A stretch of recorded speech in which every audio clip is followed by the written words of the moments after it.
अस्सलाम वालेकुम dear students. बेटे आज हम और कुछ क्वेश्चंस जो board examination point of view से बहुत ज्यादा इंपॉर्टेंट रहने वाले हैं यहां पे डिस्कस करेंगे। ठीक है, सो आइए बेटा विदाउट वेस्टिंग योर टाइम चलिए बेटा स्टार्ट करते हैं with our first question, that is define critical angle and explain TIR phenomenon. जब हम बात करेंगे बेटा क्रिटिकल एंगल और टीआईआर फिनोमेनन की, तो इसमें आपको पहले एक चीज क्रिस्टल क्लियर कॉन्सेप्ट होना चाहिए कि जब एक ray of light rarer to denser जाती है उसके साथ क्या होता है, और जब डेंसर टू रेयरर जाती है उसके साथ क्या होता है। तो बेटा हर एक, मुझे लगता है आप में से हर एक स्टूडेंट को ये अच्छे से पता होगा, when a ray travels from rarer to denser it moves towards the normal, and while it moves from denser to rarer it gets deviated away from the normal. बहुत सिंपल सी चीज है बेटा, जो यहां पे एक इस चीज को आप होल्ड करके रखिए, क्रिटिकल एंगल को, इस टर्म पे आते हैं, that's TIR, total internal reflection. It's not refraction, it's reflection. तो बेटे इस फिनोमिनन में आप ये याद रखेंगे, ये फिनोमिनन ऑब्जर्व करने के लिए एक रे को जाना पड़ता है, उसकी टेंडेंसी होनी चाहिए जाने की फ्रॉम डेंसर टू रेयरर, तब जाकर ये फिनोमिनन आप ऑब्जर्व कर सकते हो। तो याद रखेंगे बेटा टीआईआर फिनोमिनन कब ऑब्जर्व होता है, जब रे की टेंडेंसी होगी डेंसर टू रेयरर जाने की। आइए बेटा अब इन दोनों को एक साथ देखते हैं, critical angle and TIR phenomenon. इसके लिए बेटा मैं क्या करता हूं, यहां पे ध्यान से सुनिएगा। देखिए मैं यहां पे बेटा एक इंटरफेस लेता हूं जो बेटा सेपरेट कर रहा है डेंसर मीडियम को रेयरर से। नीचे जो मीडियम है इसका रेफ्रैक्टिव इंडेक्स है म्यू डी, ऊपर जो मीडियम है बेटा इट्स म्यू आर। तो ये डेंसर है, ये रेयरर है बेटा। अब हम क्या करते हैं, यहां पे मैंने एक रेफरेंस एक्सिस ली, दिस द रेफरेंस एक्सिस, और यहां पे बेटा मैं एक सोर्स ऑफ लाइट लेता हूं, source of light. Let us suppose इससे एक रे निकली बेटा, रे ऑफ लाइट निकली, और यहां पे इस इंटरफेस को मैंने नॉर्मल बेटा ड्रा कर दिया। मैंने यहां पे इस इंटरफेस पे नॉर्मल ड्रा कर दिया। So definitely this is the angle of incidence. अब इस रे की टेंडेंसी है जाने की बेटा फ्रॉम डेंसर टू रेयरर, तो बेटा definitely it will move, it will get deviated away from the normal. बेटा ये मूव करेगी अवे फ्रॉम द नॉर्मल, और इसे हम कहते हैं बेटा एंगल ऑफ रेफ्रैक्शन। हाँ या ना, क्लियर है बेटे। अब ध्यान से सुनो, अब मैं ये कहता हूं कि अगर मैं बेटा इंसिडेंट एंगल को इंक्रीज करूं, सो क्या होगा, एंगल ऑफ रेफ्रैक्शन भी बढ़ता जाएगा, डेफिनेटली बढ़ता जाएगा। बेटे कोई ना कोई एंगल ऑफ इंसिडेंस ऐसा जरूर होगा, कोई ना कोई ऐसा एंगल ऑफ इंसिडेंस जरूर होगा बेटे जब ये आर बढ़ते बढ़ते 90 डिग्रीज हो जाएगा, डेफिनेटली। तो ध्यान से सुनिएगा बेटा, जब ये आर 90 होगा, इस टाइम जो रेफ्रैक्टेड रे है बेटा वो ग्रेज करेगी। ग्रेस घास खाना नहीं है बेटा, यहां पे ग्रेज मतलब चलेगी अलोंग द सरफेस, चलेगी अलोंग द इंटरफेस, चलेगी बेटा, separating the rarer and the denser. You got it. तो बेटे इस टाइम एंगल ऑफ रेफ्रैक्शन अगर आप देखेंगे वो हो गया बेटे 90 डिग्रीज। इस एंगल ऑफ इंसिडेंस को, जिस एंगल ऑफ इंसिडेंस पे एंगल ऑफ रेफ्रैक्शन किस में, रेयरर में 90 डिग्रीज बन गया, इस एंगल ऑफ इंसिडेंस को ही इन डेंसर हम क्रिटिकल एंगल कहते हैं। तो बेटा बात बहुत सीधी सादी है कि angle of incidence, the angle of incidence in the denser such that the angle of refraction in the you can say rarer becomes equal to 90 degrees is known as critical angle। बेटा इसी angle of incidence को हम critical angle कहते हैं, इसी angle of incidence को हम बेटा क्रिटिकल एंगल कहते हैं। अब बेटा अगर आपसे वहां पे आ गया डिफाइन क्रिटिकल एंगल, तो आई थिंक अब आपको ज्यादा दिक्कत नहीं होनी चाहिए क्रिटिकल एंगल डिफाइन करने में। बेटा सिंपली ऐसे मेंशन करिएगा, the angle of incidence in the denser such that the angle of refraction in the rearer becomes equal to 90 degrees is known as critical angle। बहुत आसान है बेटे। अब ध्यान से सुनिएगा, अब आते हैं टीआईआर फिनोमेनन पे। सोचिए बेटा, अगर मैं angle of incidence, try to understand, अगर मैं angle of incidence critical angle से भी ज्यादा कर दूं, तो बेटे कुछ इस तरीके से ध्यान से देखिएगा। तो यहां पे जो मेरा एंगल ऑफ इंसिडेंस है बेटा वो ग्रेटर देन है क्रिटिकल एंगल। हाँ या ना। अब मुझे बताइए बेटा इस टाइम क्या होगा, जब आप एंगल ऑफ इंसिडेंस बढ़ाते हैं तो एंगल ऑफ रेफ्रैक्शन बढ़ेगा। क्रिटिकल एंगल पे एंगल ऑफ रेफ्रैक्शन 90, तो सोचिए बेटा जब आप क्रिटिकल एंगल से भी ज्यादा करेंगे तो रेफ्रैक्शन एंगल और ज्यादा बढ़ेगा, तो रे जो है बेटा उसी मीडियम में वापस चली जाएगी जिस मीडियम में वो पहले प्रेजेंट थी। तो यहां पे आप देख सकते हो बेटे कि यहां पे जो आपकी रेफ्रैक्टेड रे है बेटा वो वापस लौट के आई बेटा उसी मीडियम में जिसमें वो प्रेजेंट थी। अब ये भी कह सकते हो यहां पे इंटरफेस ने मिरर का काम किया, तो हम इसी फिनोमिनन को कहते हैं बेटा टोटल इंटरनल रिफ्लेक्शन। तो अगर आपसे वहां पे पूछा जाए व्हाट्स टोटल इंटरनल रिफ्लेक्शन, आपको ऐसे मेंशन करना है बेटे, the phenomenon which is observed when a रे is incident at an angle greater than critical angle. When a ray is incident at an angle greater than critical angle, returns in the same medium, and the laws of reflection holds good, is known as total internal reflection. यहां पे एक जबरदस्त बात है बेटा, अब यहां पे ये इंटरफेस मिरर का काम करता है and laws of reflection holds good, मतलब जितना यहां पे ये एंगल ऑफ इंसिडेंस होगा उतना ही अब ये एंगल ऑफ रिफ्लेक्शन होगा। क्लियर है बेटे? सो आई थिंक आपको क्रिटिकल एंगल और TIR फिनोमिनन बेटा समझ में आया होगा। हमसे एक चीज और पूछी जाती है, क्रिटिकल एंगल का बेटा एक्सप्रेशन निकालना होता है, क्रिटिकल एंगल किसके बराबर है? तो बेटे बहुत आसान है, सिनेल्स लॉ आपने पढ़ा होता है, राइट? तो बेटा यहां पे मैं जो अप्लाई करने जा रहा हूं दैट इज सिनेल्स लॉ। बेटा आपका यहां पे डेंसर है, this is the rarer medium, this is the rarer medium, this is the denser medium.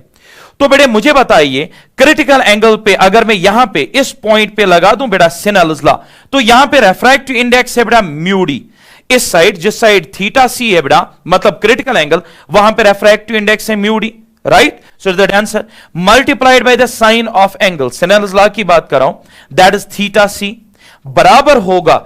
चलिए बेटा अब हम आते हैं इस मीडियम में, वहां पे रेफ्रैक्टिव इंडेक्स है बेटा म्यू आर और साइन ऑफ द एंगल इस मीडियम में कितना है? That's 90, so it is sine of 90 degrees. Sine of 90 1 होता है बेटे, so I think it is mu D sine of theta C, sine of theta C is equal to mu R, क्योंकि sine of 90 1 हो जाएगा बेटे। तो इस तरीके से हमें मिला बेटे critical angle sine theta C is equal to mu r divided by mu d. तो बेटा ये है बेटा क्रिटिकल एंगल का एक्सप्रेशन। आप यहां पे थीटा सी लिख सकते हो बेटे एज, आप लिख सकते हो बेटा theta C is equal sine inverse of mu d by mu r b, sorry इसको ठीक करिए बेटा, it is mu r by mu d भी आप इसको कह सकते हो, म्यू आर यहां से मैंने म्यू डी नीचे लाया। तो इस तरीके से आपने बेटा एक्सप्रेशन निकाला क्रिटिकल एंगल का। सो बेटा इस तरीके से आपको वहां पे ये क्वेश्चन एक्सप्लेन करना है, इस तरीके से आपका ये आंसर जो है आएगा इसमें। चलते हैं बेटा नेक्स्ट क्वेश्चन पे। What the question is, the maximum area visible to fish which is at a depth of h from the free surface. बेटा ये कह रहा है कि एक फिश जो है वो एक पॉन्ड में, ध्यान से सुनिएगा बेटा, ये क्वेश्चन असल में क्या है, एक फिश बना देता हूं मैं, ये एक फिश है बेटा, ये कह रहा है बेटे कि इस फिश को बताइए कितना जो है एरिया आउटसाइड, जो आप ये कह सकते हो आउटसाइड द पॉन्ड और रिवर और लेक व्हाटसोएवर इट इज, इसको कितना ज्यादा से ज्यादा एरिया जो है बाहर रीजन जो है वो नजर आएगा। तो बेटे ये असल में किसके साथ रिलेटेड है, ये जो क्वेश्चन है ये किस कॉन्सेप्ट को इन्वॉल्व करता है? ये दो इंपॉर्टेंट कॉन्सेप्ट्स को इन्वॉल्व करता है, critical angle and TIR phenomenon को। देखिए बेटा कॉमन सेंस है, ये फिश अभी डेंसर में और बाहर से बेटा रेयरर वो ईयर है and it's refractive index is 1। अब बेटा देखने के लिए लेट्स सपोज अगर आपको देखना है तो रे कहीं से आनी चाहिए, आपकी आंखों में पड़नी चाहिए, फिर जाकर इमेज बनेगी। तो अगर इस फिश को बाहर से देखना है तो बेटे होना यह चाहिए रे जो है वो बाहर से आनी चाहिए और इसकी आंखों तक जब तक ना वो पहुंचेगी, यानी रे जो है बेटा वो प्रेजेंट होनी चाहिए रेयरर में भी और डेंसर में भी, तब जाकर जो है फिश उस ऑब्जेक्ट को देख सकती है। बेटा बहुत आसान कॉन्सेप्ट है। तो देखने के लिए रे होनी चाहिए present in rarer as well as in denser. But the question is that, आपको मैंने अभी पढ़ा है बेटा एक concept, that's concept of critical angle. याद करिए बेटा, हमने ये कहा क्रिटिकल एंगल पे जो रिफ्रैक्टेड रे है बेटा वो ग्रेज करती है अलोंग द सरफेस, और उससे अगर ज्यादा एंगल ऑफ इंसिडेंस होगा तो वापस उसी मीडियम में आएगी जिस मीडियम में वो प्रेजेंट थी। बट देखने के लिए क्या होना चाहिए बेटा, रे प्रेजेंट होनी चाहिए रेयरर में भी और डेंसर में भी। तो बेटा यहां पे हम समझ सकते हैं कि फिश जो है ये सिर्फ तब तक देख सकती है, ये सिर्फ उस पॉइंट तक देख सकती है जहां तक कि इसका जो एंगल ऑफ इंसिडेंस है वो क्रिटिकल एंगल के बराबर ना हो जाए। इस पॉइंट को भी ये देख सकती है, इस पॉइंट को भी, इस पॉइंट को भी, हर एक पॉइंट को देख सकती है, क्योंकि अभी जो इन पॉइंट्स पे एंगल ऑफ इंसिडेंस होगा that will be less than the critical angle. लेकिन जैसे ही क्रिटिकल एंगल से के बराबर या क्रिटिकल एंगल से ज्यादा एंगल बेटा बन जाएगा, रे जो है उसका एंगल क्रिटिकल एंगल से ज्यादा या इक्वल हो जाएगा बेटा, तब रे जो है वो रेयरर मीडियम में बिल्कुल भी प्रेजेंट नहीं होगी। यानी उस टाइम आप कह सकते हो फिश को इससे ज्यादा एंगल पे कुछ भी नजर नहीं आएगा। क्लियर है? तो बेटा बहुत आसान है। तो हम एक्सट्रीम केस लेंगे, हम कहेंगे इस क्रिटिकल एंगल से ज्यादा जैसे एंगल हो जो है इंक्रीज हो जाएगा तो उस टाइम फिश को बाहर से जो चीज है वो नजर आनी बंद हो जाएंगी। Extreme cases the critical angle, और असल में इससे कम एंगल पे रे प्रेजेंट होनी चाहिए।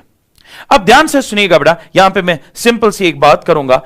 ये लेट्स सपोज फिश है बेटा, आपको मैंने अभी एक पॉइंट दिखाया जहां पे मैंने दिखाया क्रिटिकल एंगल। आप खुद सोचिए बेटा, क्या पॉन्ड के ऊपर इस वाटर पे सिर्फ ऐसा एक ही पॉइंट होगा या ऐसे बहुत सारे पॉइंट्स होंगे? तो आप इमेजिन अगर करेंगे बेटा, ऐसे बहुत सारे पॉइंट्स होंगे और एक कोन जैसा बनेगा। आप ऐसा मान के चलिए, ये बेटा आई है इसकी, और ऊपर जो है बहुत सारे ऐसे पॉइंट्स होंगे बेटा जहां पे बनेंगे बेटा क्रिटिकल एंगल। क्लियर है? और जब आप इनको जोड़ोगे फिश के आई के साथ तो एक कोन जैसा स्ट्रक्चर नजर आएगा।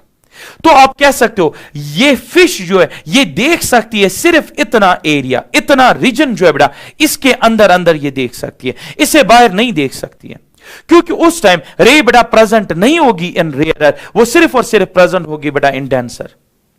क्लियर है? तो बेटा इसी रीजन का ये जो आपको ऊपर सरफेस पे एक सर्कुलर रीजन नजर आ रहा है, एक डिस्क जैसा रीजन नजर आ रहा है बेटा, इसी का एरिया मुझे निकाल के देना है। बात समझ रहे हैं? ये रीजन निकाल। नाउ क्वेश्चन इज कैसे निकाल?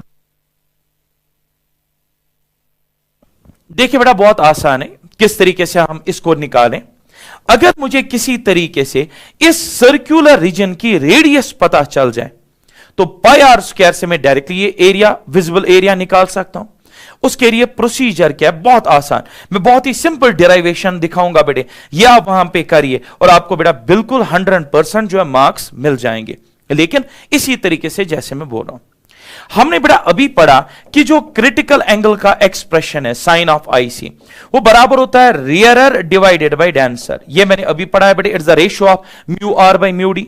ठीक, अब इस रिलेशन को देखिए बेटा, क्या मैं इस रिलेशन को इंटरप्रेट नहीं कर सकता हूं in form of a right angle triangle? बिल्कुल कर सकता हूं। देखिए कैसे। ये है sine of IC, let's suppose ये एंगल मैं मान रहा हूं आईसी, इसको आप यहां पे जो है ढूंढने की कोशिश नहीं करेंगे इस ट्राइंगल को। ये बड़ा ये ट्राइंगल इस रिलेशन की इंटरप्रिटेशन है। ठीक है, ये आईसी है। साइन, साइन किसके बराबर होता है? Perpendicular upon hypotenuse. तो बताइए बेटा परपेंडिकुलर क्या है? म्यू आर, और बेटा हाइपोटेन्यूज फिर क्या है? Mu d. तो आप ये कह सकते हो साइन ऑफ आईसी बेटा इसमें ये उस ट्राइंगल को रिप्रेजेंट करता है जिसका परपेंडिकुलर म्यू आर, जिसका हाइपोटेन्यूज म्यू डी। तो बताइए इस ट्राइंगल का बेस कितना? जरा थोड़ा सा इमेजिन करिए बेटा, इस ट्राइंगल का बेस कितना होगा? बेटा पाइथागोरस थ्योरम से बेटा निकालेंगे, hypotenuse square is equal to base square plus altitude square. और अगर बेस निकालना है बेटे तो बेटा वो होगा root of hypotenuse square minus altitude square. अब पाइथागोरियन थ्योरम लगाइए बेटा, आपको ये बिल्कुल मिल जाएगा। So it's mu d square minus mu r square, इसका बेटा रूट चढ़ाइए तो वो इस ट्राइंगल का बेटा बेस होगा। क्लियर है? अब ध्यान से सुनिएगा बेटा, तो मैंने एक ट्राइंगल बना के रखी जिसमें एंगल लिया आईसी, उसमें मैंने देखिए म्यू आर म्यू डी और बेस जो है वो किसके बराबर है। क्लियर? अब चलिए बेटा आगे ध्यान से सुनिएगा। देखिए ये है बेटा रेफरेंस लाइन, यहां पे बेटा फिश की आई, ठीक है। और हमने ये कहा कि जब तक कि angle of incidence critical angle के बराबर या उससे कम है तो तब तक ये फिश देख सकती है, यानी ये इस रीजन में देख सकती है, और इससे बाहर तो बिल्कुल भी नहीं देख सकती है। तो जब ये इस रीजन में देखेगी तो ये कैसा रीजन होगा, ये एक सर्कुलर रीजन होगा, इन फॉर्म पे कोन आप कह सकते हो, और ऊपर जो है एक डिस्क बनेगी बेटा। इसी डिस्क का मुझे एरिया निकालना है, इसी रीजन का मुझे एरिया निकालना है। लेट्स सपोज इसका रेडियस है बेटा आर। फिश खुद कितनी डेप्थ पे बेटा, क्वेश्चन में लिखा eight a depth of H, बोलिए हां या ना। मुझे बताइए बेटा, अगर ये क्रिटिकल एंगल है तो ये भी तो क्रिटिकल एंगल है बेटा, आप कह सकते हो these are alternate interior angles. मुझे बताइए बेटा, इस ट्रायंगल का, अब उस ट्रायंगल को भूल जाओ और इस ट्रायंगल पे आ जाओ बेटा। ये जो अंदर ये ट्रायंगल बनी है, राइट एंगल ट्रायंगल, इसमें आर किसका काम कर रहा है, परपेंडिकुलर, और एच बेस का, perpendicular upon base, that is tan, है ना, tan ऑफ थीटा सी। तो आप ये कह सकते हो are upon H is equal to tan of theta C. बहुत आसान है बेटे, ठीक है। परपेंडिकुलर अपॉन बेस आप कह सकते हो, are upon H is equal tan of this. तो मुझे बताइए आर किसके बराबर, h tan theta I C, ऐसे आप लिख सकते हो। एच इज द डेप्थ जहां पे फिश प्रेजेंट है। अब ये tan थीटा सी कहां से लाओगे बेटे, बिल्कुल सही आप लाओगे बेटे, जो मैंने ये ट्रायंगल बना के रखी हुई है बेटा, इससे tan निकालोगे, क्योंकि ये एंगल कितना है आईसी, तो tan ऑफ आईसी कितना हो जाएगा बेटे, परपेंडिकुलर बाई बेस। तो परपेंडिकुलर क्या है, म्यू आर, और बेस कितनी है बेटा, root of mu d square minus mu r square. तो बेटा आप यहां पे लिख सकते हो tan आईसी के बदले म्यू आर, आप लिख सकते हो बेटा h it is mu r divided by root of it is mu d square minus mu r square. ये मिला बेटे radius of the circular region, जिस सर्कुलर रीजन में जो फिश है वो देख सकती है। क्लियर है, हमें तो एरिया चाहिए, तो बेटा बहुत आसान है, एरिया बराबर हो जाएगा पाई आर स्क्वायर। तो हमेशा पहले ये आर निकाला करिए, उसके बाद इस आर को बेटा यहां पे इंसर्ट करिए, पाई आर स्क्वायर, आपको बेटा एरिया ऑफ विजिबल रीजन मिल जाएगा। क्लियर है, ये था बेटे एक इंपॉर्टेंट क्वेश्चन जो आपसे वो पूछ सकता है, बहुत तरीकों से पूछ सकता है, मतलब जरूरी नहीं कि जो वर्डिंग मैंने यहां पे लिख दी वो यही वर्डिंग यूज करें। तो बेटा बहुत सारे टाइप्स या इनसे वो पूछ सकता है ये question, area of the visible region बताओ। तो बेटा आपको पता होना चाहिए एरिया ऑफ विजिबल रीजन क्या हुआ, जो फिश होती है जब वो डेंसर में होती है तो ज्यादा से ज्यादा एरिया जिसमें वो देख पाएगी वो किसके बराबर है। सो आपको यही स्टेप्स बेटे फॉलो करने हैं, राइट। आइए बेटा चलते हैं आप नेक्स्ट क्वेश्चन पे। What is the next question here, हां जी देखिए बेटा क्वेश्चन क्या है, एक्सप्लेन पोलराइजेशन। बेटा ये बहुत ही इंपॉर्टेंट क्वेश्चन होता है, आप सबको पता है। ये क्वेश्चन जो है आपको रिसेंट ईयर में जो क्वेश्चन पेपर अगर आप उठा के देखें उनमें आपको डेफिनेटली मिल जाएगा पोलराइजेशन, क्योंकि कॉन्सेप्ट ही जबरदस्त है। देखिए बेटा पोलराइजेशन क्या होती है, और दूसरी बात पोलराइजेशन क्या हर एक वेव दिखाती है या कोई पर्टिकुलर वेव। तो ध्यान से सुनिएगा बेटा, मैं इसको बहुत ही आसान करने वाला हूं। यहां पे जो पोलराइजेशन है it is related with light, ये विद रेस्पेक्ट टू लाइट हमें पढ़ना है। बट पोलराइजेशन पहले थोड़ा सा समझेंगे बेटा, पोलराइजेशन होता क्या है। ध्यान से सुनिएगा बेटा, लेट सपोज मेरे पास एक रस्सी है बेटा, एक थ्रेड है मेरे पास, और इस थ्रेड को यहां से मैंने फिक्स कर दिया, आई फिक्स्ड द थ्रेड। अब इस थ्रेड को मैं बेटा पास कर रहा हूं एक कार्डबोर्ड के थ्रू, एक कार्डबोर्ड के थ्रू मैं इसको बेटा क्रॉस करवा रहा हूं। उसके अंदर एक छेद है, लेकिन जो बेटा छेद है वो कुछ इस तरीके से, it's a kind of you can से स्लिट हियर। तो कार्डबोर्ड के आप देख सकते हो बीच में एक सुराख है, स्लिट है बेटा, ये है बेटा वर्टिकल स्लिट है एक, और उसके बीच में से रस्सी जा रही है। अब सोचिए बेटा, अगर मैं इस रस्सी में इस तरीके से जो यहां पे एक पल्स क्रिएट करूं, ऐसे वर्टिकल पल्स क्रिएट करूं, अगर मैं आपसे ये कहूंगा कि क्या ये पल्स जो है बेटा क्या यहां पे ये प्रेजेंट होगा, तो आंसर आपका होना चाहिए यस सर। क्यों, क्योंकि बेटा आप देख सकते हो जो यहां पे वाइब्रेशन है, जो पार्टिकल्स वाइब्रेट कर रहे हैं बेटा वो along the axis of the slit है। तो बेटा आराम से ये स्लिट इस वाइब्रेशन को अलो करेगा, मतलब जाने देगा, यानी ये वाली वाइब्रेशन यहां पे प्रेजेंट होगी, क्योंकि यहां पे जो वाइब्रेशन है बेटा, पार्टिकल्स का जो वाइब्रेशन है जिस एक्सिस पे वो वाइब्रेट कर रही है वो कोइंसाइड कर रहा है with the axis of the slit. You got it? अब अगर मैं ये कहूं कि इसी सिट्रिंग में मैं इस प्लेन में एक यानी हॉरिजॉन्टल प्लेन में वाइब्रेशन सेट कर दूं, मतलब ऐसे ये जो है वाइब्रेशन हो रही है और ये आगे जा रही है, और मैं आपसे कहूंगा क्या ये कार्डबोर्ड यहां से इसको एलो करेगा? तो आंसर इज नो, सर ये एलो नहीं करेगा। क्यों? आप देख सकते हो स्लिट की एक्सीज y एक्सीज है और जो आपका वाइब्रेशन है बेटा वो इस टाइम z एक्सीज पे है, तो बेटा डेफिनेटली ये इसको एलो नहीं करेगा, ये रस्सी में जो ये वाइब्रेशन है वो यहां से प्रेजेंट नहीं होगी। क्या मैं यहां पे दो कंक्लूजन्स नहीं निकाल सकता हूं? पहला, वाइब्रेशन इनपुट पे आप किसी भी प्लेन में दे सकते हो, आप रस्सी को बेटा जर्क दे दीजिए और वो किसी भी वाइब्रेशन में जो है आ सकती है, किसी भी प्लेन में वाइब्रेट कर सकती है।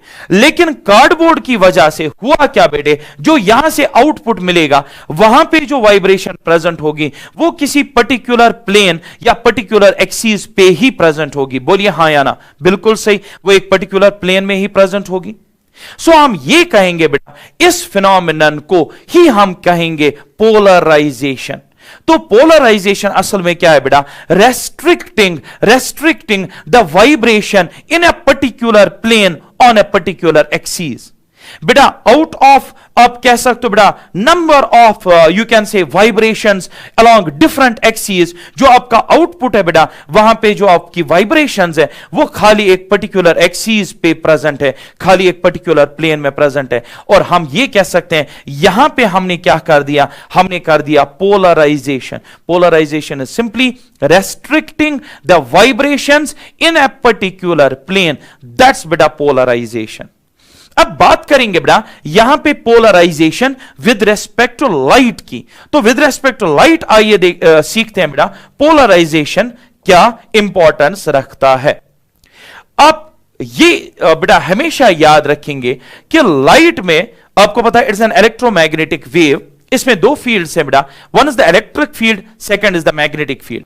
वहां पे मेंशन करिएगा बेटा कि जो पोलराइजेशन है वो मैग्नेटिक फील्ड के साथ एसोसिएटेड नहीं है। Polarization of electromagnetic wave is associated only with the electric field component of electromagnetic wave. Magnetic field के साथ polarization associated नहीं है, यह बेटा आप दिमाग में रखिएगा। दूसरी बात, जो सन से लाइट आती है यह होती है बेटा अनपोलराइज्ड लाइट। जो सन से लाइट आती है it's known as unpolarized. It's known unpolarized. Unpolarized मतलब बेटे जो लाइट आ रही है इसमें जो इलेक्ट्रिक फील्ड्स बेटा प्रेजेंट है वो हर एक एक्सीस पे प्रेजेंट है।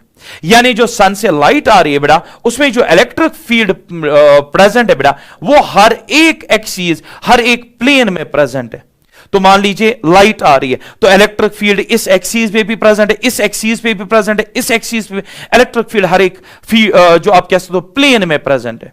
जब इलेक्ट्रिक फील्ड हर एक प्लेन में प्रेजेंट होगा उसी को हम कहते हैं बेटा, उस लाइट को हम कहते हैं अनपोलराइज्ड लाइट। अब खुद सोचिए बेटा अगर मैं कहूं पोलराइजेशन करनी है तो आपके दिमाग में आ जाना चाहिए कि आउटपुट पे जो लाइट मिलेगी उसमें जो इलेक्ट्रिक फील्ड होगा वो सिर्फ प्रेजेंट होगा एक पर्टिकुलर प्लेन में, एक पर्टिकुलर एक्सीस के ऊपर। बेटा अगर आप ऐसा कुछ कर जाते हैं कि अनपोलराइज्ड लाइट जिसमें इलेक्ट्रिक फील्ड प्रेजेंट है on all the possible axes और रेस्ट्रिक्ट करते हो इलेक्ट्रिक फील्ड को बेटे किसी एक पर्टिकुलर एक्सीस पे, तो बेटा हम कहेंगे हमने लाइट को कर दिया पोलराइज। Is this clear? तो लाइट का पोलराइजेशन क्या होता है बेटे? Simply restricting the electric field component to vibrate on a particular axis in a particular plane, that's known as polarization of light. और सबसे इंपॉर्टेंट बात बेटा याद रखेंगे, polarization is shown by only and only transverse waves, it is not shown by longitudinal waves. बेटा याद रखेंगे polarization एक ऐसी प्रॉपर्टी है विच differentiates between the transverse waves and the longitudinal waves. Remember this, transverse waves ही सिर्फ और सिर्फ ट्रांसवर्स वेव्स दिखाती हैं पोलराइजेशन। बेटा जो आपकी लॉन्गिट्यूडनल वेव्स हैं उनके साथ पोलराइजेशन डिफाइंड नहीं है। You got it? क्योंकि आपकी लाइट जो है बेटा electromagnetic wave, it's a transverse wave, that's why polarization is shown by this light, you can say electromagnetic wave. तो बेटा आई थिंक मैंने आपको ब्रीफ आइडिया दिया, but the question here is that कि सर इससे पहले जब रस्सी थी उसमें हमने वाइब्रेशंस को रेस्ट्रिक्ट किया था एक कार्डबोर्ड और उसके बीच में बने हुए स्लिट से। ये तो लाइट है, इसमें इलेक्ट्रिक फील्ड को रोकना है बेटे, कैसे रोकेंगे? तो बेटा याद रखेंगे दो इंपॉर्टेंट आप ये कह सकते हो चीजें हम यूज करते हैं बेटा। एक बोलते हैं Nicol prism, one is known as Nicol prism, और एक और चीज होती है बेटा that's known tourmaline crystal. Tourmaline crystal इसको बोलते हैं बेटा, टॉरमेलिन क्रिस्टल्स इनको बोलते हैं बेटा। ये दो ऐसी चीज है जिनसे हम पोलराइजेशन अचीव करते हैं। तो बेटा आइए मैं यहां पे जो दिखाऊंगा पोलराइजेशन ऑफ लाइट, उसमें हम टॉरमेलिन क्रिस्टल यूज करेंगे। अगर आप नाइकॉल प्रिज्म यूज करेंगे बेटा रिजल्ट्स विल बी सेम, कोई फर्क नहीं है। तो ध्यान से देखिएगा बेटा, अब by using you can say tourmaline crystal, देखिए पोलराइजेशन कैसे अचीव की जाती है। तो बताइए बेटा ये जो लाइट है इसमें मैं दिखा रहा हूं इलेक्ट्रिक फील्ड में दिखा रहा हूं। आप सोच रहे होंगे ये क्या सर दिखा रहे हैं डिफरेंट एक्सिस पे? बेटा ये मैं दिखा रहा हूं इलेक्ट्रिक फील्ड्स में दिखा रहा हूं जो कि प्रेजेंट है बेटा, आप देख सकते हैं हर एक एक्सिस के ऊपर। You got it? तो यहां पे इलेक्ट्रिक फील्ड्स बेटा प्रेजेंट है हर एक एक्सिस के ऊपर। तो बताइए इस लाइट को क्या बोलेंगे आप? Unpolarised light. इसको हम बेटा अनपोलराइज्ड लाइट कहते हैं। यह है बेटा रिप्रेजेंटेशन ऑफ अनपोलराइज्ड लाइट। एक शॉर्टकट भी है मेरे पास जिससे आप अनपोलराइज्ड लाइट दिखा सकते हो। आपको इलेक्ट्रिक फील्ड एक ही एक्सिस पे दिखाना है। सर आप क्या बोल रहे हैं, फिर तो ये पोलराइज्ड हुआ। बेटे पूरा आपने सुना नहीं, बीच में एक जो है आप कह सकते हो सॉलिड डॉट या बॉल बना दे दीजिए। तो बेटा आपको यहां पे ये जो रिप्रेजेंटेशन देखने को मिल रही है, आप कह सकते हो this is the representation of unpolarized light. Just बेटे सॉरी, एक सेकंड बेटे, देखिए क्या कह रहा हूं मैं। सो दैट मींस अगर आप नहीं चाहते इलेक्ट्रिक फील्ड, हर एक इलेक्ट्रिक फील्ड दिखाना, बहुत सारे इलेक्ट्रिक फील्ड दिखाना, एक बनाइए बीच में एक डॉट बनाइए। डॉट का मतलब ये बेटा ये जो इलेक्ट्रिक फील्ड है एक जगह नहीं है, ये हर एक प्लेन में बेटा रोटेट कर रहा है या प्रेजेंट है। सो बेटा ये दोनों जो है रिप्रेजेंटेशंस है किसकी बेटा? अनपोलराइज्ड लाइट की। अब आते हैं बेटा पोलराइज्ड लाइट पे। तो पोलराइज्ड लाइट की रिप्रेजेंटेशन है कुछ इस तरीके से। This is the representation of polarized light. यह है बेटा रिप्रेजेंटेशन ऑफ पोलराइज्ड लाइट। यानी यहां पे क्या हो रहा है, इलेक्ट्रिक फील्ड एक पर्टिकुलर प्लेन में बेटा प्रेजेंट है, एक पर्टिकुलर एक्सिस पे प्रेजेंट है। तो यह है बेटा representation of polarized light. Is this clear? So it's the representation of polarized light. Clear है बेटे? एक और है बेटा रिप्रेजेंटेशन ऑफ पोलराइज्ड लाइट, वो होते हैं बेटा सिर्फ और सिर्फ आपको डॉट्स बनाने। अगर आप सिर्फ और सिर्फ डॉट बनाते हो बेटा, इसका मतलब भी हुआ कि इलेक्ट्रिक फील्ड एक ही एक्सिस पे प्रेजेंट है। तो ये भी है representation. Simply draw the dots and you will show, you can show that it is the polarized light. You got it? अब ध्यान से सुनिए बेटा, अब हम पोलराइजेशन देखेंगे करते कैसे हैं, ट्राई टू अंडरस्टैंड। तो बताइए बेटा ये कौन सी लाइट है, जरा बताइए ये कौन सी लाइट है बेटा? Definitely it is unpolarised light, right? It's unpolarised light. अब क्या हो रहा है बेटे, आगे मैं टॉरमेलिन क्रिस्टल रख देता हूं। ये बेंजीन जैसा मैं यहां पे दिखा रहा हूं, इट अपीयर्स लाइक बेंजीन। ठीक है, ये क्रिस्टल होता है बेटे। आगे मैं पढ़ाऊंगा किसने बनाया था, कितने टाइप्स ऑफ क्रिस्टल्स होते हैं वो दिखाऊंगा मैं आगे। ऑल्दो नॉट रिक्वायर्ड, आपसे कोई नहीं पूछेगा, जस्ट फॉर इंफॉर्मेशन मैं आगे डिस्कस करूंगा। ये टॉरमेलिन क्रिस्टल है। टॉरमेलिन क्रिस्टल में एक खास बात होती है बेटा, इसमें एक एक्सीज होती है जिसको हम कहते हैं क्रिस्टलोग्राफिक एक्सीज। टॉरमेलिन क्रिस्टल में एक एक्सीज होती है बेटा जिसको हम कहते हैं क्रिस्टलोग्राफिक एक्सीज। ये क्रिस्टलोग्राफिक एक्सीज आप कह सकते हो it is the longest axes. Longest axes of the tourmaline crystal is known as, क्या बोलते हैं बेटा इसको? क्रिस्टलोग्राफिक एक्सीज इसको बोलते हैं।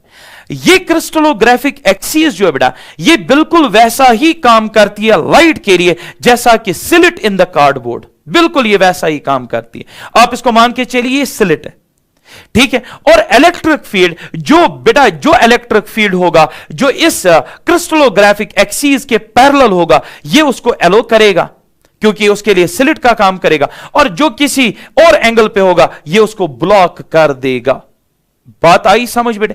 तो हो क्या रहा है, यहां से आ रही है अनपोलराइज्ड लाइट, मतलब इलेक्ट्रिक फील्ड हर एक एक्सीस में प्रेजेंट है, लेकिन बाहर से बेटा जो लाइट निकलेगी वो पोलराइज्ड होगी। आप देख सकते हो पोलराइज्ड क्यों है, क्योंकि यहां पे इलेक्ट्रिक फील्ड जो बेटा एक पर्टिकुलर एक्सीस पे प्रेजेंट है।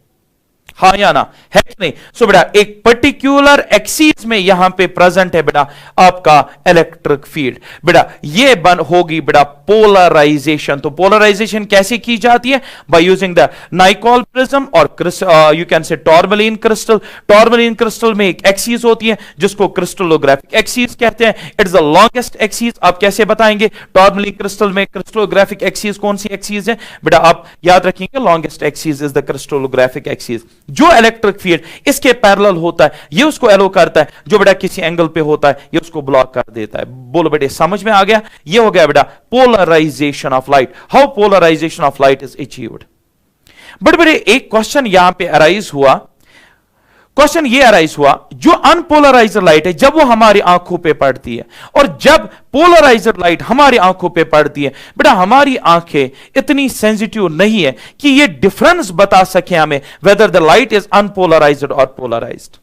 ये डिफरेंस नहीं बता पाती है, हमारी आंखें डिफरेंशिएट नहीं कर पाती हैं between unpolarized and polarized. Now the question here is, कैसे फिर पता चलेगा कि जो यहां से लाइट आई कि वेदर इट वाज पोलराइज्ड और अनपोलराइज्ड? तो बेटा हमने क्या कर दिया, ध्यान से सुनिएगा, हम एक और क्रिस्टल को आगे रख देते हैं। बेटा एक और क्रिस्टल कौन सा होता है? वो यही टॉर्मलिन क्रिस्टल ही होता है बेटे, बट उसका नाम यहां पे रख देते हैं हम एनालाइजर। You got it? और सर फिर इसका क्या नाम रख देते हैं? ये भी तो टॉर्मलिन है। सो बेटा इसने पोलराइजेशन की, इसका नाम रखते हैं पोलराइजर। ठीक है, तो इसका नाम है बेटा पोलराइजर। और बेटा जो दूसरा मैं क्रिस्टल यूज करूंगा सॉरी बेटे, और जो दूसरा क्रिस्टल में यूज करूंगा, दूसरा टॉर्मलिन क्रिस्टल यूज करूंगा, सो दैट मुझे यह पता चले कि जो लाइट मिली वो सच में पोलराइज्ड लाइट है या नहीं। The second crystal is known as, that second crystal is known as analyzer. तो बेटा दूसरा एक और क्रिस्टल में यहां पे सामने रख देता हूं बेटा, इसे हम कहते हैं एनालाइजर, और ये इसकी होगी बेटा क्रिस्टलोग्राफिक एक्सिस, इसको हम कहते हैं बेटा एनालाइजर। आसान है बेटे। तो दोनों जो है टॉर्मलिन क्रिस्टल्स हैं बिल्कुल। तो पहले को क्यों बोलते हैं पोलराइजर? क्योंकि इसने पोलराइजेशन की। दूसरे को क्यों बोलते हैं एनालाइजर? क्योंकि इससे हम ये डिटेक्ट करना चाहते हैं, इससे हम श्योर होना चाहते हैं कि जो लाइट मिली वो बेटा है पोलराइज्ड लाइट। कैसे ये प्रिंसिपल कैसे काम करता है आप ध्यान से देखिएगा बेटा, बड़ा मजा आता है इसको समझने में, बहुत जबरदस्त चीज है बेटा, एक अच्छा कॉन्सेप्ट है अगर आप सीखें तो। ध्यान से सुनिएगा, ट्राई टू अंडरस्टैंड मैं क्या कह रहा हूं। सोचिए बेटा ये है आपके पास अनपोलराइज्ड लाइट और ये है बेटा आपके पास पोलराइजर। तो बताइए पोलराइजर से बाहर लाइट आ रही है कि नहीं? बिल्कुल आएगी, क्योंकि वो कंपोनेंट ऑफ इलेक्ट्रिक फील्ड जो इस क्रिस्टलोग्राफिक एक्सिस के पैरेलल होगा वो आउटपुट पे प्रेजेंट होगा। अब अगर मैं इस क्रिस्टल को बेटा रोटेट करता हूं, ट्राई टू अंडरस्टैंड, इस क्रिस्टल को रोटेट करता हूं, I will demonstrate just. Let's suppose this the crystal, this the tourmaline crystal, let's suppose this is the crystallographic axis, और बेटा ये है अनपोलराइज्ड लाइट, ट्राई टू इधर, और इसमें इलेक्ट्रिक फील्ड हर एक एक्सिस में प्रेजेंट, इस एक्सिस पे, इस एक्सिस पे। लेकिन जो इस एक्सिस पे इलेक्ट्रिक फील्ड होगा वो यहां से निकलेगा, जो ऐसे होगा वो तो नहीं निकलेगा ना। अब मैं क्या कर रहा हूं, अगर मैं इसको रोटेट कर देता हूं, इस क्रिस्टल को, पहले वाले क्रिस्टल को मैं रोटेट कर देता हूं, मैं बोलता हूं क्या आउटपुट पे लाइट मिलेगी? तो बेटा डेफिनेटली मिलेगी। नाउ द क्वेश्चन इज क्यों? क्योंकि अनपोलराइज्ड लाइट में इलेक्ट्रिक फील्ड होगा ना इस प्लेन में भी, तो इस टाइम ये वाला तो नहीं निकलेगा बट ये तो निकलेगा इस टाइम। अच्छा सर और रोटेट करेंगे तो बेटा इस टाइम ये वाला इलेक्ट्रिक फील्ड निकलेगा। पता ये चला कि अगर हम इसको रोटेट करेंगे, पोलराइजर को रोटेट करेंगे, तो बेटा आउटपुट पे जो लाइट है वो हमेशा अवेलेबल होती है, वो हमेशा प्रेजेंट होती है। इसके रोटेशन से आउटपुट पे जो लाइट है बेटा उस पे कोई फर्क नहीं पड़ता है। बट बेटे जो आपका एनालाइजर है, इसकी दो इंपॉर्टेंट पोजीशंस में दिखाता हूं, ट्राई टू अंडरस्टैंड। दो इंपॉर्टेंट पोजीशंस वहां भी आपको मेंशन करनी है। पहली पोजीशन, जब इसकी क्रिस्टलोग्राफिक एक्सिस यानी एनालाइजर की पैरेलल होगी to the crystallographic axis of polarizer, यानी जब इन दो एक्सिस के बीच में एंगल होगा 0, तो बताइए बेटा यहां से निकला इलेक्ट्रिक फील्ड इस एक्सिस को पैरेलल था तो बाहर आ गया। तो मुझे बताइए बेटा क्या यहां से ये निकलेगा, क्या इस टाइम जब इन दो क्रिस्टलोग्राफिक एक्सिस के बीच में जो एंगल है बेटा, जब मैंने 0 रख दिया, क्या ये आउटपुट पे निकलेगा? डेफिनेटली निकलेगा, क्योंकि ये स्लिट है, ये इलेक्ट्रिक फील्ड है, तो डेफिनेटली यहां पे इस टाइम ये लाइट को एलो करेगा। अब मैंने क्या करना है बेटे, मैं अब इस एनालाइजर को, इसको नहीं, इसको मैं घुमाऊंगा बेटे 90 डिग्रीज पे। किस एंगल पे बेटे? 90 डिग्रीज पे। यानी जब क्रिस्टलोग्राफिक एक्सिस ऑफ एनालाइजर आ जाएगी बेटा at 90 degrees with the crystallographic axis of polarizer, तो बेटा होगा क्या मुझे बताइए। क्रिस्टलोग्राफिक एक्सिस इसकी ऐसे, इलेक्ट्रिक फील्ड जो यहां पे था वो इस एक्सिस पे था, जब ये यहां पे आएगा, क्या ये जो आपका एनालाइजर है, क्या ये आउटपुट पे लाइट छोड़ेगा? नहीं। सो दैट मींस जो लाइट है बेटा वो स्टॉप होगी। जब यहां से लाइट नहीं मिली तो सोचिए बेटा क्या इसने वापस ये इंडिकेट नहीं किया कि जो आपकी इंसिडेंट लाइट इस क्रिस्टल पे थी उसमें इलेक्ट्रिक फील्ड एक ही एक्सिस पे प्रेजेंट था? क्योंकि जब आपने इसको रोटेट किया था तो लाइट तो हमेशा ही मेरी थी हर एक एंगल पे, क्योंकि इलेक्ट्रिक फील्ड हर एक एक्सिस पे प्रेजेंट था, आउटपुट पे हमेशा हर एक एंगल पे बड़ा लाइट मेरी थी। लेकिन इसके 90 डिग्रीज आने पे अगर मैं ये दिखा सकूं बेटे, जस्ट होल्ड, अगर मैं ये दिखा पाऊं कि जब इसका एंगल, कलर चेंज कर देता हूं बेटे, इसकी क्रिस्टलोग्राफिक एक्सिस में लाता हूं बेटे किस एंगल पे? 90 डिग्रीज पे। ठीक है, ध्यान से देखिएगा, यह है बेटा crystallographic axis of the second crystal. You got it?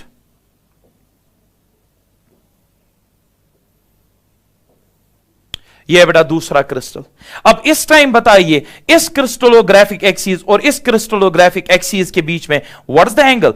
90 degree. क्या इस टाइम आउटपुट पे लाइट होगी? बेटा इस टाइम पे आउटपुट पे लाइट नहीं मिलती है, तो इंडिकेट क्लियर हुआ बेटे कि यहां पे जो लाइट थी उसमें इलेक्ट्रिक फील्ड खाली एक एक्सिस पे प्रेजेंट था, क्योंकि अगर हर एक एक्सिस पे प्रेजेंट होता तो यहां पे भी तो कोई ना कोई कंपोनेंट ऑफ इलेक्ट्रिक फील्ड बाहर आ ही जाता। तो बेटा इस तरीके से हम डिटेक्ट करते हैं प्लेन पोलराइज्ड लाइट, यानी पोलराइज्ड लाइट इस तरीके से हम बेटा डिटेक्ट करते हैं। तो आपको मैंने समझा दिया polarization, how to achieve polarization and what is the function of polarizer and analyzer. ठीक है बेटे, अब चलते हैं बेटा नेक्स्ट क्वेश्चन पे, देखते हैं हमारा जो नेक्स्ट क्वेश्चन है वो क्या है। देखिए बेटा ब्रेविस्टर्स लॉ। अच्छा बेटे एक चीज है जो मैंने अभी आपको दिखाया पोलराइजेशन, इसको मैं थोड़ा और अगर एक्सटेंड करूं बेटे तो कुछ चीजें जो है आपको सीखने को मिल सकती हैं। चलिए थोड़ा सा डिस्कस करते हैं और पोलराइजेशन को थोड़ा सा और डिस्कस करते हैं। ध्यान से सुनिएगा बेटा, यह है अनपोलराइज्ड लाइट। अब बेटा सीखिएगा इसको, थोड़ा सा और पढ़ा देता हूं। मैं पहले ही बोल रहा हूं बेटे, I am restricting myself to only, जो आप कह सकते हो बेटा बोर्ड एग्जामिनेशन, आप समझ रहे हो, उसके विद रेस्पेक्ट मैं जा रहा हूं, मैं उससे बाहर नहीं जा रहा हूं बेटे, तो इस बात का ख्याल रखिएगा। This is unpolarised light, so that means electric field is present on all possible axis. Now हो क्या रहा है बेटे, आगे आपने एनालाइजर रख दिया, ये आपने रख दिया बेटे टॉर्मलिन क्रिस्टल। ठीक है, this is the tourmaline crystal. ये हो गया पोलराइजर, पहला जो होता है दैट्स नॉट एनालाइजर, पोलराइजर ये होता है बेटे। ठीक है, अब क्या होगा बेटे, यहां से जो लाइट निकलेगी आपको पता है वो बेटे पोलराइज्ड लाइट होगी, डेफिनेटली वो पोलराइज्ड लाइट होगी। आपसे कभी कभार पूछा जाता है what is law of malleus, law of malleus. एक सेकंड मैं देखता हूं मैंने क्वेश्चन में रखा है कि नहीं, नहीं, तो यहां पे बेटा मैं एक लॉ डिस्कस करूंगा। पोलराइजेशन अब पढ़ी है हमने बेटा, तो थोड़ा सा और पढ़ेंगे और डिस्कस करेंगे law of malleus. Law of malleus आपसे आराम से वो पूछ सकता है, तो बेटे मैंने इंक्लूड कर दिया, ध्यान से देखिएगा। लॉ ऑफ मैलस क्या है? पोलराइजेशन हो गया, पोलराइज्ड लाइट को कैसे डिटेक्ट करेंगे बाय यूजिंग द एनालाइजर, वो भी पढ़ा दिया। और बेटे अब मैं एक लॉ पढ़ाने जा रहा हूं, that's law of malleus. Law of malleus क्या है? ध्यान से सुनिएगा, बहुत आसान है बेटे। यहां से जो लाइट है यानी अनपोलराइज्ड लाइट है बेटा, लेट सपोज इसकी इंटेंसिटी है I, intensity of unpolarized light let suppose I. जब ये लाइट पास होती है बेटा पोलराइजर से, जब ये लाइट पास होती है किससे बेटे, पोलराइजर से, तो इंटेंसिटी इस टाइम मैं लूंगा लेट्स सपोज आई नॉट बेटा मैं इंटेंसिटी ले रहा हूं। तो इंटेंसिटी आई नॉट याद रखेंगे, सर ने कौन सी इंटेंसिटी ली, जो आई बेटा आप ये कह सकते हो जब लाइट पास हुई फ्रॉम द पोलराइजर, तो बेटा जो लाइट आउटपुट पे मिली उसकी इंटेंसिटी सर ने ली आई नॉट। याद रखेंगे बेटा ये आई नॉट हमेशा होता है आई बाई 2, यानी जो अनपोलराइज्ड लाइट है उसके हाफ ऑफ द इंटेंसिटी के बराबर होती है। जो लाइट पोलराइजर से बाहर आती है उसकी इंटेंसिटी एग्जैक्टली हाफ होती है बेटा ऑफ द अनपोलराइज्ड लाइट। इस गोल्डन पॉइंट को बेटा अपने दिमाग में हमेशा सेव करके रखिए, न्यूमेरिकल्स में बहुत काम आता है। बट क्योंकि हम यहां पे जो है board examination point of view से देख रहे हैं, तो इसीलिए मैं अपने आपको बहुत ज्यादा रेस्ट्रिक्ट कर रहा हूं, लेकिन तब भी बहुत ज्यादा इंपॉर्टेंट चीजें आपको बता के जा रहा हूं, ठीक है, इसको दिमाग में रखिए। तो हो गया clear, I naught is equal to I by 2। बेटा एक साइंस था, इसका नाम था मैलस। मैलस ने कहा कि अगर मैं आगे रख दूं एक और क्रिस्टल, जिसका नाम आपको पता है बेटे, क्या रखते थे आप अभी तक, एनालाइजर। मान के चलिए उसने एक और क्रिस्टल रख दिया, आप एनालाइजर बोलिए जो आपकी मर्जी, एक और क्रिस्टल उसने रख दिया, लेकिन उसने इस टाइम बेटा इसको 90 डिग्रीज पे नहीं रखा, मतलब जो इसकी क्रिस्टलोग्राफिक एक्सीस है बेटा वो इसने इस टाइम इसके साथ 90 डिग्रीज पे नहीं रख दिया। रादर आप देख सकते हो जो इसकी क्रिस्टलोग्राफिक एक्सीस है और जो इसकी क्रिस्टलोग्राफिक एक्सीस है, अगर मैं ज्वाइन कर दूं आप कह सकते हो इन दो क्रिस्टलोग्राफिक एक्सीस के बीच में एंगल है बेटा इस टाइम थीटा। सो यहां पे न थीटा 0 है न थीटा यहां पे बेटा 90 डिग्रीज है।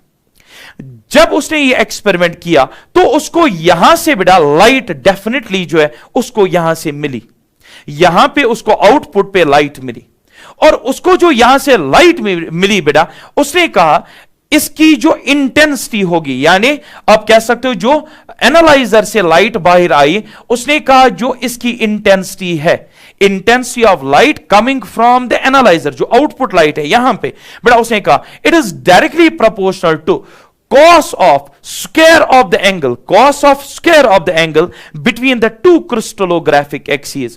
I is directly proportional to cosine of the square, आप कह सकते बेटा cos square theta, cosine square of the angle between the two crystallographic axes. इस चीज को ही हम कहते हैं बेटा लॉ ऑफ मैलस। क्लियर है बेटा, दिस लॉ ऑफ मैलस। अब अगर हमें इसको डिराइव करना है, जो कि जब भी आपको आपसे पूछा जाएगा व्हाट्स लॉ ऑफ मैलस, आपको बेटे वहां पे डिराइव करके देना है। कैसे डिराइव करेंगे मैं बताता हूं, ध्यान से सुनिएगा हम क्या करेंगे, ट्राई टू अंडरस्टैंड। तो बेटे आप ये काम करेंगे, आप कहेंगे तो जो लाइट यहां से मिली, ध्यान से सुनिएगा बेटा, जो लाइट यहां से मिली बेटा यानी जो पोलराइजर से बाहर आई उसकी इंटेंसिटी कितनी है आई नॉट। यहां पे जो इससे लाइट बाहर आएगी उसका मैं एम्पलीट्यूड लूंगा बेटे ए, ट्राई टू अंडरस्टैंड, या ए नॉट, यानी इंटेंसिटी उस लाइट की आई नॉट है और एम्पलीट्यूड जो है बेटा इस लाइट का जो एम्पलीट्यूड है बेटा वो मैं ले रहा हूं ए नॉट। क्लियर है? अब ये ए नॉट एम्पलीट्यूड वाली लाइट, ये आई नॉट इंटेंसिटी वाली लाइट किसके ऊपर फॉल होगी? ये फॉल होगी बेटा ऑन द यू कैन से एनालाइजर। तो होगा क्या बेटे, ये है आपके पास ए नॉट, ट्राई टू अंडरस्टैंड, ये है बेटा आपकी लाइट जो यहां से आई, जो इस पे इंसिडेंट हुई, और इसका जो आप कह सकते हो एम्पलीट्यूड है बेटा दैट इज ए नॉट, हाँ या ना। और इस टाइम मुझे बताइए बेटा what is the angle between the two crystallographic axis, that's theta. You got it, that's equal to theta. क्या मुझे बताइए बेटा क्या ये ए नॉट जो एम्पलीट्यूड है क्या ये पूरा बाहर आ जाएगा? नहीं, बल्कि इस ए नॉट का जो ये वाला कंपोनेंट है, खाली वही वाला कंपोनेंट, मैं यहां पे कलर चेंज करता हूं और दिखाने की कोशिश करूंगा बेटे, ये है बेटा ए नॉट, ये है बेटा एम्पलीट्यूड ऑफ आप कह सकते हो पोलराइज्ड लाइट। जब ये इस वाले क्रिस्टलोग्राफिक एक्सिस पे बेटा इंसिडेंट हुई, ये इंसिडेंट हुई at an angle of how much? Theta. तो बेटा जो बाहर आएगा वो इस ए नॉट एम्पलीट्यूड का कॉस कंपोनेंट होगा, यानी जो यहां से लाइट निकलेगी बेटा उसका जो एम्पलीट्यूड होगा वो होगा ए नॉट कॉस थीटा, यानी टोटल में आया एम्पलीट्यूड ए नॉट, लेकिन आया at an angle of theta. कौन सा कंपोनेंट बेटा है parallel to the crystallographic axis A naught cos theta, वही बाहर आएगा। जबकि इसका एक और कंपोनेंट जो होगा ए नॉट साइन थीटा। अब देखिए बेटा ए नॉट साइन थीटा कितना एंगल बना रहा है विद क्रिस्टलोग्राफिक एक्सिस 90, ये बाहर नहीं आएगा। मैंने अभी वो दो इंपॉर्टेंट केसेस पढ़ाए थे 0 और 90 का, 90 पे ये वाला जो कंपोनेंट आउटपुट में नहीं आएगा। तो आउटपुट की आप ये कह सकते हो जो लाइट होगी उसका एम्पलीट्यूड होगा A naught cos theta. You got it, A naught cos theta. हमें ये पता है बेटे कि जो इंटेंसिटी होती है it is directly proportional to square of the amplitude, it is directly proportional to the square of amplitude. तो मुझे बताइए जो बेटा यहां से लाइट बाहर आ रही है, यानी एनालाइजर से जो लाइट बाहर आ रही है, लेट अस सपोज अगर मैं उसकी इंटेंसिटी आई मानूं, तो मैं ये कह सकता हूं that is directly proportional square of the amplitude of the light. तो लाइट जो बाहर आ रही है उसका एम्पलीट्यूड कितना है, उसका एम्पलीट्यूड है ए नॉट कॉस थीटा। तो हमने पढ़ा है कि ये इंटेंसिटी डायरेक्टली प्रोपोर्शनल होगी स्क्वायर ऑफ द एम्पलीट्यूड के। तो बेटा इसके स्क्वायर के प्रोपोर्शनल होगी, हाँ या ना। तो हम ये कह सकते हैं I is directly proportional to A naught square cos square theta. क्या मैं ऐसे लिख सकता हूं? अब ए नॉट जो है बेटा ये तो एक कांस्टेंट है, सो हम कह सकते हैं I is directly proportional to cos square theta. बताइए बेटा ये किसने कहा था कि जो इंटेंसिटी ऑफ लाइट है जो बाहर आएगी from the analyzer that is directly proportional to the square of the cosine of the angle between the two crystallographic axis, उसी को लॉ ऑफ मैलस कहते हैं। आप कह सकते हो हमने यहां पे प्रूव करके दिया, सही है। इस तरीके से वहां पे आपको लॉ ऑफ मैलस लिखना है। एक चीज बेटा हो सकता है आपको कंफ्यूजन हो जाए, यहां भी आई है, यहां से जो आ रहा है वो आई है, तो एक काम कर देता हूं, जो अनपोलराइज्ड लाइट है इसकी इंटेंसिटी आई डैश कर देता हूं, इसकी इंटेंसिटी आई डैश कर देता हूं। तो यहां से जो लाइट आएगी उसकी इंटेंसिटी होगी half of the unpolarised light, I dash by 2। तो अब बेटा आपको कियोस एंड कंफ्यूजन नहीं होना चाहिए। देखिए अनपोलराइज्ड लाइट की इंटेंसिटी आई डैश, जो पोलराइज्ड लाइट है उसकी इंटेंसिटी आई नॉट, जो बाहर आई एनालाइजर से वो आई, और वो जो आई है वो डायरेक्टली प्रोपोर्शनल है कॉस स्क्वायर थीटा के। सो ये हो गया बेटे लॉ ऑफ मैलस हमारा कंप्लीट। क्लियर है, समझ में? लॉ ऑफ मैलस क्या कहता है, जो लाइट आएगी, जो इंटेंसिटी उस लाइट की होगी जो आएगी from the analyzer that is directly proportional to square of cosine of the angle between the two crystallographic axis. You got it? तो आइए बेटा अब चलते हैं हमारे आज के एक और क्वेश्चन पे। What's that? That's Brewster's law. तो ध्यान से सुनिएगा बेटा, what is Brewster's law? Brewster's law है क्या? ध्यान से सुनिए बेटा। पोलराइजेशन ऑफ लाइट बहुत तरीकों से आप करते हो, जैसे अभी मैंने दिखाया नाइकॉल प्रिज्म, टॉर्मलिन क्रिस्टल। बेटा एक और तरीका है जिससे हम लाइट को पोलराइज करते हैं, and it is polarization by reflection. Is this clear? तो ब्रेविस्टर्स लॉ जो है बेटा ये एसोसिएटेड है, ये रिलेटेड है पोलराइजेशन विद रिफ्लेक्शन के साथ। आइए बेटा सीखते हैं ब्रेविस्टर्स लॉ है क्या। ध्यान से सुनिएगा बेटा, देखिए बेटा बड़े मजेदार चीज है ये ब्रेविस्टर्स लॉ, ध्यान से सुनिए। लेट अस सपोज ये इंटरफेस है बेटा जो दो मीडियम को सेपरेट करती है, यानी इसका एक रेफ्रैक्टिव इंडेक्स है, इसका अलग एक रेफ्रैक्टिव इंडेक्स है, दो डिफरेंट रेफ्रैक्टिव इंडेक्स में मीडियम में ले रहा हूं, ये म्यू रेयरर, ये म्यू डेंसर। क्लियर? अब क्या हो रहा है बेटे, रादर आप ये भी कह सकते हो ये वाला जो मीडियम है ये कुछ ऐसा है बेटे जो ट्रांसल्यूसेंट है, ट्रांसपेरेंट नहीं। मतलब क्या हो रहा है, लाइट आ रही है, ये इस मीडियम, जिस मीडियम पे ये पड़े वहां पे दो चीजें होनी चाहिए, लाइट रिफ्लेक्ट भी होनी चाहिए और लाइट जो है वो रिफ्रैक्ट भी होनी चाहिए। ऐसे आप मान के चलिए। तो बेटा बहुत आसान है, यहां पे जो रेयर और डेंसर है बेटा क्राइटेरिया ऐसा रखना है कि जो लाइट आए, जैसे आपके घर में गिलास होता है, गिलास पेन्स जो लगे होते हैं, तो उनकी जो डेंसिटी होती है वो रेयर से एयर से कम ही होती है, तो आ गया गिलास पेन का रेफ्रैक्टिव इंडेक्स म्यू आर। जब गिलास पेन पे लाइट पड़ती है बेटा तो क्या होता है, ये लाइट दो हिस्सों में बढ़ जाती है, कुछ लाइट रिफ्लेक्ट होकर वापस आती है और कुछ जो है बेटा रिफ्रैक्ट होकर इस गिलास के अंदर चली जाती है। तो बेटा ध्यान से सुनिएगा, लेट अस सपोज यहां पे मैं क्या कर रहा हूं, यह है बेटा इंसिडेंट लाइट, यहां पे ये पड़ रही है बेटा फ्रॉम रियर टू डेंसर, ये असल में जाना चाहती है फ्रॉम रियर टू डेंसर, लेकिन ऐसा हो रहा है कि बेटे यहां पे लाइट स्प्लिट हो रही है दो पार्ट्स में, कुछ हिस्सा लाइट का रिफ्लेक्ट होकर आ रहा है और कुछ जो है वो रिफ्रैक्ट हो रहा है। तो इस एंगल को आप क्या कहेंगे बेटा, एंगल ऑफ इंसिडेंस। और यहां से जो लाइट निकली ये आएगा बेटा एंगल ऑफ रिफ्लेक्शन, ये आएगा एंगल ऑफ रिफ्लेक्शन, ठीक है। और कुछ लाइट जो है बेटा वो यहां पे जिसको आप ये कह सकते हो रेफ्रैक्ट होकर इसके अंदर जाएगी और ये बनेगा एंगल ऑफ रेफ्रैक्शन, हाँ या ना। So this is the angle of refraction here. तो कंफ्यूजन अवॉइड करने के लिए मैं एक काम कर देता हूं बेटे, ध्यान से सुनिएगा, कंफ्यूजन ना हो। अगर ये एंगल ऑफ इंसिडेंस है तो ये भी एंगल ऑफ इंसिडेंस के बराबर होगा, laws of reflection. If this incident light this is reflected, ये दो एंगल्स बराबर, इससे हमें ये फायदा होगा, ये आर इसके लिए बच जाएगा, यानी एंगल ऑफ रिफ्रैक्शन, कंफ्यूजन भी नहीं होगा। क्लियर है? अब ध्यान से सुनिएगा बेटा, ब्रेविस्टर ने क्या कहा। हम ये देखते हैं बेटा, जो इंसिडेंट लाइट है ये हम लेते हैं बेटा unpolarized light. Try to understand, जो इंसिडेंट लाइट है बेटा वो कौन सी लाइट है, दैट्स अनपोलराइज्ड लाइट। जब अनपोलराइज्ड लाइट को उस मीडियम पे डाला जाता है जिस मीडियम से कुछ लाइट रिफ्लेक्ट होकर आती है और कुछ रिफ्रैक्ट होकर आती है, तो हमें यह देखने को मिलता है जो आपकी रिफ्लेक्टेड लाइट है, जो आपकी रिफ्लेक्टेड लाइट है उसमें पोलराइज्ड लाइट का कंटेंट जो है होता है बेटे वो अच्छा खासा होता है। यानी जो आपकी रिफ्लेक्टेड लाइट होती है उसमें अनपोलराइज्ड लाइट भी है और पोलराइज्ड लाइट भी है, जबकि जो रिफ्रैक्टेड लाइट है बेटा इसमें मैक्सिमम या आप कहिए अनपोलराइज्ड लाइट ही होती है। तो हम ये देखते हैं कि जो हमारी अनपोलराइज्ड लाइट, जब हमारी अनपोलराइज्ड लाइट किसी मीडियम के ऊपर रिफ्लेक्शन दिखाती है और रिफ्रैक्शन भी दिखाती है, तो क्या होता है, जो रिफ्लेक्टेड लाइट है उसमें दोनों बेटा लाइट्स प्रेजेंट होती हैं, पोलराइज्ड भी और अनपोलराइज्ड भी। लेकिन जो आपकी रिफ्रैक्टेड लाइट होती है वो मैक्सिमम अनपोलराइज्ड लाइट ही होती है। तो क्या किया कि हमने एंगल ऑफ इंसिडेंस को बेटा चेंज कर दिया, यानी एंगल ऑफ इंसिडेंस को हमने बढ़ाया और घटाया।